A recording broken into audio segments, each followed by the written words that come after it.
Assalamualaikum warahmatullahi wabarakatuh. Di sini saya akan menjelaskan soal pada buku Genkoplis, yaitu pada problem 11.6 strip 4. Pertama-tama kita tulis dulu diketahuinya, di mana pada soal ini yaitu merupakan soal distilasi fraksinasi dengan kondensor total dan reboiler parsial. Pertama-tama kita tulis laju alir feednya sebesar 100 kg/mol per hours, dan untuk komponen feednya ada benzen dan toluen, di mana benzen sebesar 55 mol persen dan toluen sebesar 45 mol persen. Di sini untuk fraksi mol dari feednya yaitu benzen, karena pada soal benzen disebutkan terlebih dahulu. Nah, selanjutnya pada proses ini dilakukan pada tekanan 101,32 kPa. Diketahui juga fraksi mol dari distilat sebesar 0,98 dan fraksi mol dari bottom product atau XW-nya sebesar 0,04. Di dalam soal juga diketahui rasio refluksnya sebesar 1,3 dari rasio refluks minimumnya. Nah, di dalam soal juga diketahui bahwa proses tersebut dilakukan pada titik didihnya, tepat pada titik didihnya. Maka Q-nya sama dengan 1 sehingga slope-nya tak hingga. Nah, dari semua yang diketahui ini kita masukkan ke dalam sketsanya seperti ini. Karena proses destilasi maka gambar prosesnya seperti ini, dengan feed masuk, dengan laju alir sekian dan fraksi mol dari feednya sekian, yaitu 0,55 dari bensin tadi ya. Selanjutnya, karena ini merupakan kondensor total, maka untuk gambar sketsanya seperti ini. Dan karena merupakan reboiler parsial, maka sketsanya seperti ini. Nah, untuk fraksi mol dari distilat tadi, yaitu adalah merupakan produk atas sebesar 0,98 dan produk bawah atau W-nya ini dengan fraksi mol 0,04. Nah, di dalam soal ini yang ditanyakan adalah jumlah trace teoritis, beban panas kondenser dan reboiler, dan yang ketiga adalah trace minimum teoritis. Nah, untuk pengerjaan soal ini, yang pertama kita gambarkan terlebih dahulu grafiknya.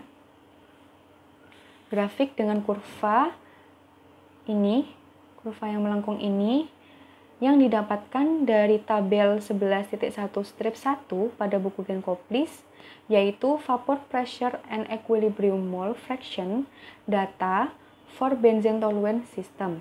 Nah, yang ditinjau pada titik-titik di kurva ini adalah fraksi mol dari benzen pada tekanan 101,32 kPa. Nah, karena sudah diplotkan titik-titiknya sehingga didapatkan kurva seperti ini, selanjutnya ditariklah garis diagonal dari titik 0,0 sampai 1,1. Ditarik garis seperti ini.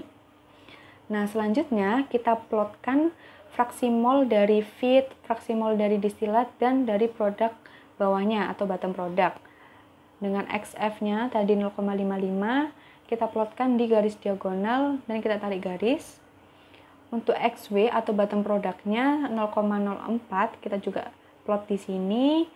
Untuk XD sebesar 0,98, kita juga plotkan di sini atau di garis diagonalnya.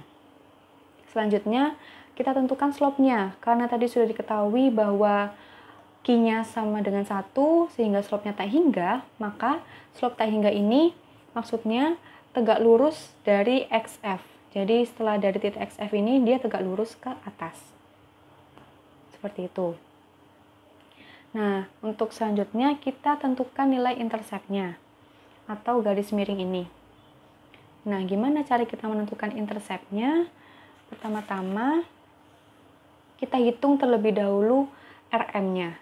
Karena di dalam rumus intercept, yaitu XD per R plus 1, yang dibutuhkan adalah R-nya. Padahal di dalam R masih ada nilai RM yang belum diketahui, sehingga kita cari terlebih dahulu dengan rumus RM per RM plus 1 sama dengan XD min Y aksen per XD min X aksen. Nah, Y aksen dan X aksennya ini dari mana? Nah, kita cari dari sini. Dari titik XD, kita tarik garis menuju ke titik dari slope-nya tadi. Ini ya, untuk garis yang atas ini, untuk garis biru yang atas, dari XD menuju ke titik slope-nya tadi, yang menabrak kurva. Tarik garis menuju Y, sehingga ditemukan Y aksennya. Nah, selanjutnya, dari titik ini juga ditarik menuju sumbu X, sehingga diketahui X aksennya. Nah, dari kedua titik ini, untuk X aksennya tadi sama dengan XF, yaitu 0,55, dan untuk Y aksennya di sini yaitu sekitar 0,755. Kita masukkan ke dalam rumus tadi. Untuk Y aksen 0,755 dan X aksennya 0,55. Dengan XD tadi sudah diketahui di soal, yaitu sebesar 0,98, sehingga bisa dimasukkan rumus angkanya, sehingga diketahui nilai RM-nya sebesar 1,097. Dimasukkan sehingga didapatkan nilai R-nya sebesar 1,43. Nah, barulah kita bisa menemukan nilai dari intercept-nya dengan rumus XD per R plus 1. Dengan X-nya tadi 0,98 dan R-nya tadi ditemukan 1,43 plus 1, sehingga didapatkan nilai intercept-nya yaitu 0,4. Nah, 0,4 ini kita plot ke dalam sini, ke dalam grafik di 0,4. Nah, kita tarik garis dari titik XD. Kita tarik garis dari titik XD menuju ke 0,4. Ini. Jadi dari garis ini ya, garis yang bawah. Kita tarik garis dan ditemukanlah nilai intercept-nya atau garis miringnya ini, kemiringannya. Nah, selanjutnya setelah ditemukan intercept-nya berapa, kita tentukan ini, seksi enriching dan seksi stripping-nya. Nah, dari mana? Nah, di penjelasan saya di video sebelumnya, saya sudah menjelaskan bahwa seksi enriching adalah garis atau wilayah dari titik XD. Dari titik XD menuju ke perpotongan antara slope, karena slope-nya tidak lurus, ini ya slope-nya, dengan intercept, di mana di seksi enriching ini kandungan dari benzen lebih banyak daripada toluen. Berbeda dengan seksi stripping, di mana di seksi stripping ini kandungan toluennya lebih banyak daripada benzen. Nah, untuk seksi stripping ini sama, jadi dari perpotongan ini, perpotongan slope dan intercept menuju ke XW. Ini ya, di garis pink ini adalah wilayah dari seksi stripping yang kaya akan toluen. Seperti itu. Nah, selanjutnya kita tentukan jumlah tray-nya yang akan menjawab pertanyaan dari poin A. Kita gambarkan sama dengan video yang saya jelaskan sebelumnya, bahwa untuk menggambar tray, yaitu dari XD ke kiri menuju ke kurva dan ditarik ke bawah menuju ke seksi enriching. Dilakukan terus-menerus.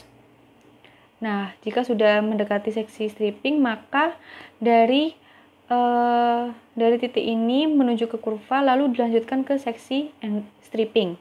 Jadi untuk penentuan tray ini, yaitu patokannya dari titik XD ke kurva lalu dilanjutkan ke seksi enriching atau seksi stripping. Kita lihat di sini bahwa dari seksi stripping dilanjutkan ke kurva, lalu diturunkan lagi ke seksi stripping, lalu dilanjutkan lagi ke kurva. Seperti itu ya. Nah, jadi untuk tray-nya ini didapatkan sejumlah 1, 2, 3, 4, 5, 6, 7, 8, 9, 10, 11, 12, 13, 14. Jadi di dalam soal ini ditemukan bahwa jumlah tray-nya adalah 14. Seperti itu.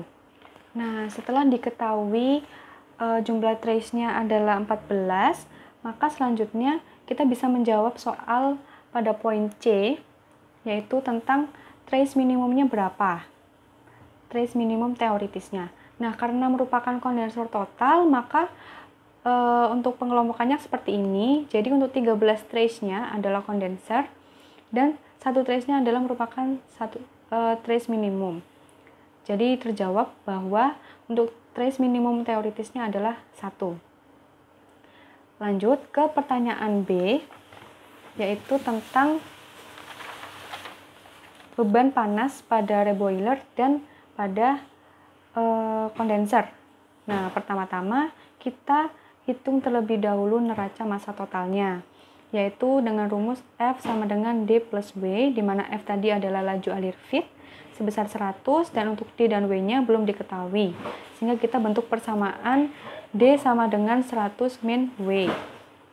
Dan untuk selanjutnya kita masukkan neraca massa komponen, di mana rumusnya F dikali XF sama dengan D kali XD plus W dikali XW. Nah, untuk F-nya tadi sudah diketahui dan XF-nya juga sudah diketahui. Untuk D dimasukkan dari persamaan awal tadi yang pertama, yaitu 100 min W, dan XD-nya tadi juga sudah diketahui 0,98. Untuk W-nya tetap dan XW-nya sebesar 0,04. Nah, sehingga kita bisa ketemu nilai W-nya sebesar 45,7 kg mol per hours. Dan kita juga bisa menemukan nilai D-nya dari persamaan awal. Kita substitusikan sehingga nilai D-nya atau laju alir dari distilatnya sebesar 54,3 kg mol per hours. Selanjutnya, kita hitung terlebih dahulu laju alir dari liquidnya dari persamaan atau dari rumus L per D sama dengan R, di mana D tadi adalah laju alir dari distilat dan R-nya adalah rasio reflux. Nah, tinggal dimasukkan aja ya, karena D-nya sudah diketahui dan R-nya tadi juga sudah dihitung. Hasilnya 1,43, sehingga ditemukan laju alir liquidnya sebesar 77,649 kg mol per hours. Selanjutnya lagi, kita menghitung V1 atau laju alir vapor dari rumus L plus D, di mana L tadi sudah dihitung dan D-nya juga sudah diketahui. Tinggal dimasukkan saja sehingga diketahui atau didapatkan laju alir vapor sebesar 131,949 kg mol per hours. Selanjutnya kita cari dari lambda B dengan rumus seperti ini, di mana rumus ini berasal dari persamaan 11.6 strip 4 pada buku Genkoplis. Nah, untuk menentukan nilai CPB, TBB, T0, lambda BB, CPYB, TBB, dan T0, kita bisa cari melalui tabel 11.6 strip 1 pada buku Genkoplis, yaitu Physical Property Data for Benzene and Toluene. Sehingga karena ini sudah dimasukkan datanya, sehingga bisa diketahui bahwa untuk lambda B-nya sebesar 34223,65 kJ per kilogram mol. Di mana untuk B ini merupakan simbol dari banyaknya toluen, sedangkan A kita simbolkan nanti sebagai benzen. Sehingga dalam tabel tersebut kita bisa temukan CPB-nya sebesar 167,5, TBB-nya sebesar 110,6, untuk T0-nya 80,1, dan lambda BB-nya sebesar 33.330, dan CPYB-nya sebesar 138,2, dengan TBB dan T0-nya sama. Dapatkan nilai lambda B-nya sebesar ini. Nah, selanjutnya kita tentukan nilai dari HD-nya, di mana dari HD ini kita tentukan dulu XD-nya, sudah diketahui sama dengan 0,98 dengan temperatur 81 derajat Celcius. Nah, temperatur ini didapatkan dari figur 11.1 strip 1, yaitu boiling point diagram for benzene toluene pada tekanan 11,32 kPa. Nah, dalam grafik tersebut kita bisa tentukan, kita masukkan nilai XD-nya 0,8 dan sehingga Y-nya atau temperaturnya yaitu 81 derajat Celcius. Untuk XD-nya 0,98 dan untuk CPA-nya atau CP dari benzen yaitu 138,2, T-nya 81, untuk XD-nya sama tadi 0,98, CPB-nya atau CP dari toluen yaitu 167,5 dan T-nya 81, sehingga didapatkan HD-nya sebesar 124,9074 kJ per kilogram mol. Selanjutnya kita menentukan H1 dari rumus YA kali lambda A plus CPYA T min T0 ditambah 1 min YA dikali lambda B plus CPYB dikali T min T0 dari persamaan 11.6 strip 2 dari buku Genkoplis. Nah, YA-nya tadi 0,98 sama dengan nilai XD. Selanjutnya untuk lambda A-nya diketahui diketahui pada tabel 11.6 strip 1 yaitu 30,820. Untuk CPYA-nya 96,3, T-nya tetap 81, T0-nya 80,1, YA-nya 0,98, lambda B-nya juga sudah diketahui di tabel yaitu 34,223,65, CPYB-nya juga sudah diketahui 138,2, dan untuk T min T0-nya tadi saya langsung tuliskan karena tidak cukup, sehingga didapatkan H1-nya sebesar 30.975,4972 kJ per kilogram mol.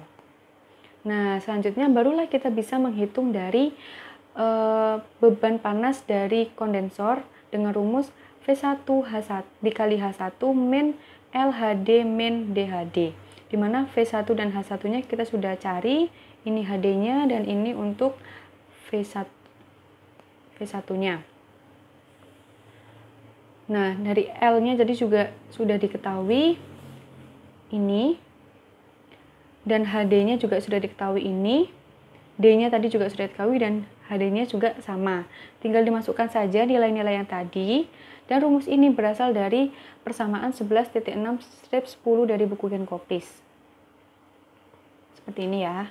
Sehingga didapatkan nilai beban dari kondensor, beban panas dari kondensor sebesar 40.704,47 kJ per hours atau per jam. Selanjutnya kita tentukan QR-nya atau beban panas dari reboiler. Pertama-tama kita tentukan dulu suhunya dari titik XF atau fraksi mol dari feed dengan cara sama menggunakan menggunakan kurva pada figur 11.1 strip 1, yaitu boiling point diagram for benzene toluene pada 101,32 kPa. Nah, titiknya dimasukkan 0,55 sehingga dihasilkan temperaturnya sebesar 90,1 derajat Celcius. Selanjutnya, nilai XW untuk menentukan HW.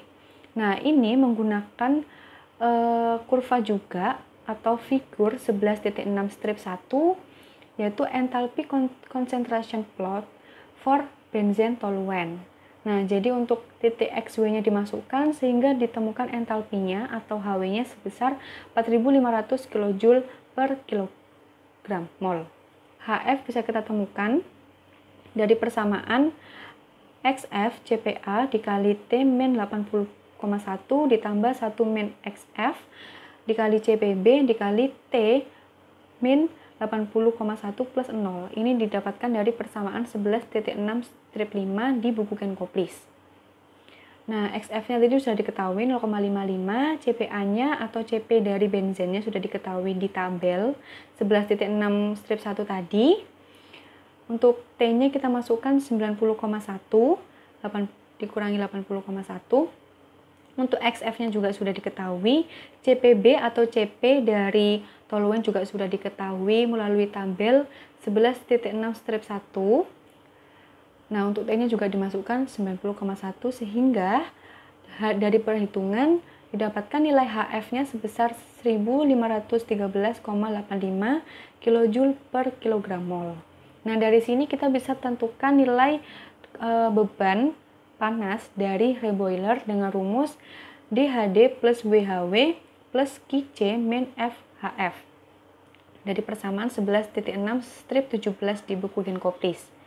D-nya tadi sudah diketahui 54,3, HD-nya juga sudah diketahui yaitu 124,9074, W-nya juga sudah diketahui 45,7, HW-nya juga sudah diketahui tadi ini 4.500, dan QC-nya tadi barusan sudah diketahui sekian.